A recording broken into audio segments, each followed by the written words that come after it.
তো কয়েকদিন আগে এই মাশরুমের চাষ করানো হয়েছিল। এই যে দেখো, এই ভিডিও কিন্তু আমি দিয়েছিলাম যখন মাশরুমের চাষ করছিল, তখন কিন্তু আমি এই ভিডিওটা দিয়েছিলাম। তো দেখো, চাষ করানো হয়ে গেছে, কয়েকটা হয়েছে। তো এটা আজকে আমি রান্না করব। তো দেখো, মাশরুমগুলো তুলে নিয়েছি, এখন মাশরুমগুলো কাটবো। এইভাবে কেটে নিয়েছি মাশরুমগুলো।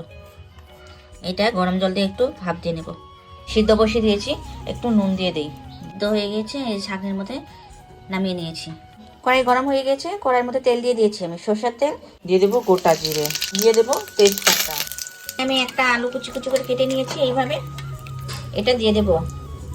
পরিমাণ মতো নুন দিয়ে দেবো, হলুদ গুঁড়ো দিয়ে দেবো। এখানে আমি একটা টমেটো কুচি করে কেটে নিয়েছি, এটা আমি দিয়ে দেবো। ভাজা হয়ে গিয়েছে, এখানে আমি মশলা দেবো। এটা কিন্তু আমি একদম ভেজ বানাচ্ছি, একদম নিরামিষ। তো এখানে আদা, জিরা, লঙ্কার গুঁড়ো, কাঁচা লঙ্কা একসাথে বেটে রাখানো হয়েছে, তো সেটা আমি এর মধ্যে দিয়ে দেবো। এখানে কিন্তু আমি পেঁয়াজ রসুন একদমই ইউজ করিনি, একদমই নিরামিষ করছি। এটা ভালো মতন ভাজা হয়ে গেছে, এর মধ্যে আমি জল দিয়ে দেবো। জল দিয়ে দিয়েছি, এটা আমি ঢাকনা দিয়ে দেবো। তো ঢাকনাটা খুলে নিলাম আমি, এটা হয়ে গিয়েছে।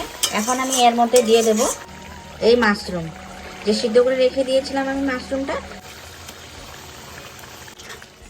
তো আমার মাশরুমটা হয়ে গিয়েছে কমপ্লিট। এখন আমি এর মধ্যে দিয়ে দেবো ধনেপাতা কুচি,